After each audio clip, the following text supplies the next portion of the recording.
Oi, meu nome é Lucas Mendes, eu sou autor do projeto de pesquisa Estudo de Viabilidade Técnica e Definição de Parâmetros de Projeto de Instrumentos de Sopro por meio de impressão 3D. A impressão 3D vem ganhando espaço e valor no mercado exponencialmente com o passar dos anos, e o projeto tem como objetivo validar a capacidade do uso da manufatura aditiva, mais especificamente do processo de FDM, que é deposição de filamento, para a reprodução de instrumentos musicais de sopro. Alguns exemplos de projetos nesse segmento são a Shakuhachi, que já é reproduzido utilizando a impressão 3D, só que por processo de sinterização, que é essa primeira imagem. Esse é um exemplo do pesquisador Ricardo Simian.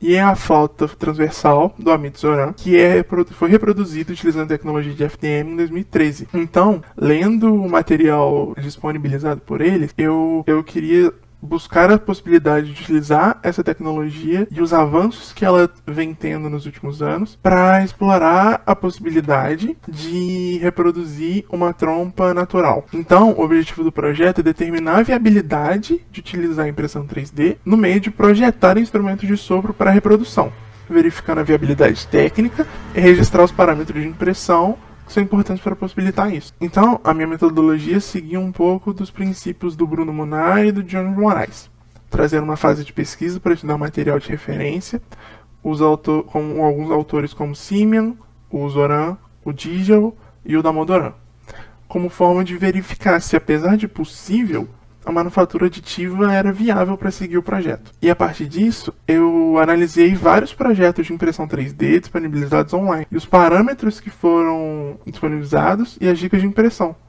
E eu segui então para os testes desses modelos, utilizando a minha impressora, e eu registrei os parâmetros indicados e as alterações que eu fui realizando durante o processo. Primeiramente, eu tive que validar a técnica e a viabilidade a partir dos valores descritos no estudo da Damodaran, onde eles citam 5 fatores onde a manufatura aditiva se destaca no âmbito da reprodução de instrumentos, sendo eles a restauração, a inovação, a personalização, a educação e a pesquisa e desenvolvimento. E aí eu busquei centralizar os desdobramentos futuros do projeto em educação e pesquisa e desenvolvimento, fugindo um pouco da personalização e inovação, por serem uns nichos distantes do foco principal dessa pesquisa, uma vez que o objetivo da reprodução desses instrumentos é justamente para, a partir da pesquisa e desenvolvimento da manufatura aditiva, buscar explorar mais ainda esse recurso e essa tecnologia para ampliar mais ainda os horizontes de onde isso pode chegar.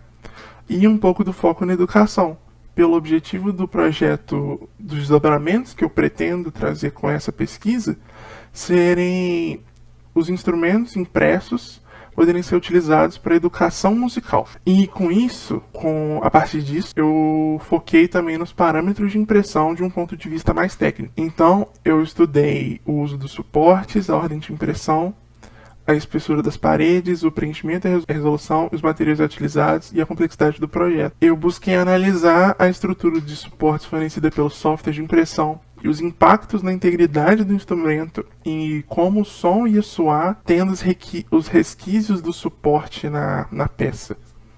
Eu também queria estudar um pouco sobre a ordem da impressão, se o bico ia imprimir uma parede externa ou uma parede interna primeiro, e como isso ia afetar a qualidade final de uma peça, e também a espessura das paredes para ver como o som ia ressoar ali dentro. O preenchimento e a resolução têm os seus impactos pela diminuição ou aumento dos valores.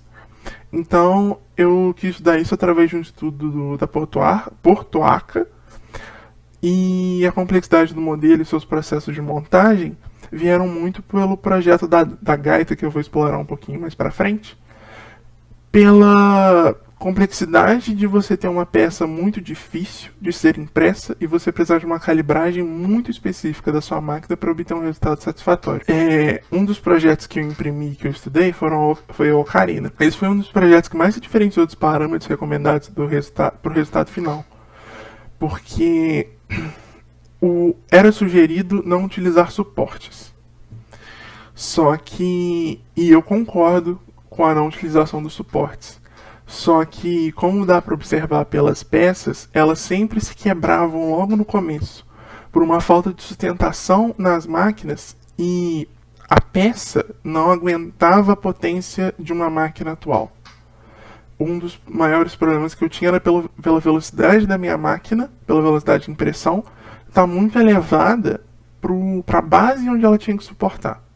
Então, com isso, eu analisei muito a estrutura de brins, que é material que se deposita na primeira camada junto, para garantir maior suporte na peça. E com isso, diminuindo muito a velocidade da máquina, quase em 50%. Mas com isso eu consegui ter um resultado muito satisfatório após 5 tentativas. E apesar de alguns probleminhas nela, ela funciona, ela emite o som, mas eu ia precisar de mais estudo musical para conseguir garantir se ela está perfeitamente afinada. E isso é um estudo para ser realizado mais para frente também.